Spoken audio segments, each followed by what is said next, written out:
జీవావరణం అంటే మనిషి, జంతువులు, మొక్కలు ఇవన్నీ కలిసి సమతుల్యంగా జీవించే సహజ వ్యవస్థ. ఈ సమతుల్యత దెబ్బతినకుండా కాపాడడానికి ఏర్పాటైన ప్రత్యేక ప్రాంతాలనే జీవావరణ రిజర్వులు అంటారు. ప్రపంచ స్థాయిలో ఈ ఆలోచన 1970లలో ప్రారంభమైంది. మన భారతదేశంలో మాత్రం మొదటి జీవావరణ రిజర్వ్ 1986లో ఏర్పాటు చేశారు. ఈ రిజర్వులను 3 భాగాలుగా విభజిస్తారు. మొదటిది బయట భాగం ట్రాన్సిషన్ జోన్. ఇక్కడ మనుషులు నివసిస్తూ వ్యవసాయం, జీవనోపాధి చేసుకుంటారు, కానీ ప్రకృతిని కాపాడే విధంగా జీవిస్తారు. రెండవది మధ్య భాగం బఫర్ జోన్. ఇక్కడ పరిశోధనలు, పర్యటనలు పరిమితంగా అనుమతిస్తారు. ప్రకృతి వ్యవస్థ ఎలా పనిచేస్తుందో అధ్యయనం చేస్తారు. మూడవది ప్రధాన భాగం కోర్ జోన్. ఇది పూర్తిగా రక్షిత ప్రాంతం. ఇక్కడ జంతువులు, మొక్కలు పూర్తిగా సురక్షితంగా ఉంటాయి.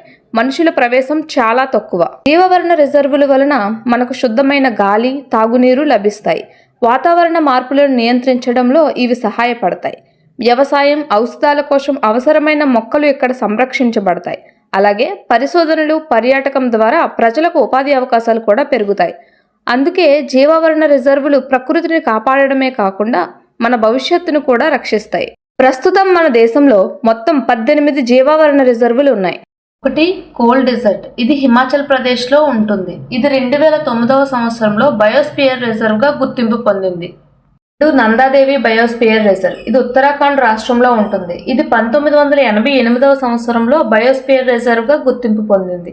3 కాంచన్జంగా. ఇది సిక్కిం రాష్ట్రంలో ఉంటుంది. ఇది 2000వ సంవత్సరంలో బయోస్పియర్ రిజర్వ్గా గుర్తింపు పొందింది.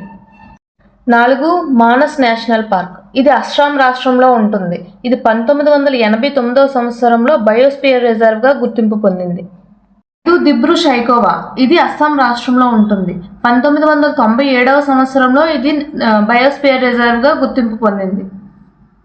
6 దిహాంగ్ దిబాంగ్. ఇది అరుణాచల్ ప్రదేశ్ రాష్ట్రంలో ఉంటుంది. ఇది 1998వ సంవత్సరంలో బయోస్పియర్ రిజర్వ్గా గుర్తింపు పొందింది. 7 నోక్రెక్ నేషనల్ పార్క్. ఇది మేఘాలయ రాష్ట్రంలో ఉంటుంది. 1988వ సంవత్సరంలో ఇది బయోస్పియర్ రిజర్వ్గా గుర్తింపు పొందింది. 8 సుందర్బన్స్. ఇది వెస్ట్ బెంగాల్ రాష్ట్రంలో ఉంటుంది. 1989వ సంవత్సరంలో ఇది బయోస్పియర్ రిజర్వ్గా గుర్తింపు పొందింది. 9 సిమ్లిపాల్ నేషనల్ పార్క్. ఇది ఒడిశా రాష్ట్రంలో ఉంటుంది. 1994వ సంవత్సరంలో బయోస్పియర్ రిజర్వ్గా గుర్తింపు పొందింది. 10 అమర్కంటక్ అచనక్మర్. ఇది 2005వ సంవత్సరంలో బయోస్పియర్ రిజర్వ్గా గుర్తింపు పొందింది.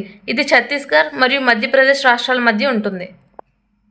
11 పన్నా బయోస్పియర్ రిజర్వ్. ఇది మధ్యప్రదేశ్ రాష్ట్రంలో ఉంటుంది. 2011వ సంవత్సరంలో ఇది బయోస్పియర్ రిజర్వ్గా గుర్తింపు పొందింది. పంచ్మర్రీ బయోస్పియర్ రిజర్వ్. ఇది మధ్యప్రదేశ్ రాష్ట్రంలో ఉంటుంది. 1999వ సంవత్సరంలో ఇది బయోస్పియర్ రిజర్వ్గా గుర్తింపు పొందింది. 13 రాన్ ఆఫ్ కచ్. ఇది గుజరాత్ రాష్ట్రంలో ఉంటుంది. 2008వ సంవత్సరంలో ఇది బయోస్పియర్ రిజర్వ్గా గుర్తింపు పొందింది. 14 శేషాచలం హిల్స్. ఇవి 2010వ సంవత్సరంలో బయోస్పియర్ రిజర్వ్గా గుర్తింపు పొందాయి. ఇవి ఆంధ్రప్రదేశ్ రాష్ట్రంలో ఉంటాయి. 15 నీలగిరి బయోస్పియర్ రిజర్వ్. ఇది కేరళ, తమిళనాడు, కర్ణాటక 3 రాష్ట్రాల్లో విస్తరించి ఉంటుంది. ఇది 1986వ సంవత్సరంలో బయోస్పియర్ రిజర్వ్గా గుర్తింపు పొందింది. ఇదే oldest biosphere reserve. 16 Agasthyamalai biosphere reserve. ఇది కేరళ రాష్ట్రంలో ఉంటుంది. ఇది 2001వ సంవత్సరంలో బయోస్పియర్ రిజర్వ్గా గుర్తింపు పొందింది. 17 Gulf of Mannar biosphere reserve. ఇది తమిళనాడు రాష్ట్రానికి చెందుతుంది. ఇది 1989వ సంవత్సరంలో బయోస్పియర్ రిజర్వ్గా గుర్తింపు పొందింది. 18 గ్రేట్ నికోబార్ బయోస్పియర్ రిజర్వ్. ఇది అండమాన్ మరియు నికోబార్ దీవుల్లో ఉంటుంది. ఇది 1989లో మనకి బయోస్పియర్ రిజర్వ్గా గుర్తింపు పొందింది. జీవావరణ రిజర్వులు లేకపోతే అనేక జంతువులు అంతరించిపోతాయి. వాతావరణ మార్పులు మరింత పెరుగుతాయి. మనిషి జీవితం కూడా ప్రమాదంలో పడుతుంది. అందుకే జీవావరణ రిజర్వులు అనేవి ప్రకృతిని కాపాడే కవచం లాంటివి. మన భవిష్యత్తు కోసం ఇవి చాలా అవసరం. ప్రకృతిని కాపాడడం మనందరి బాధ్యత.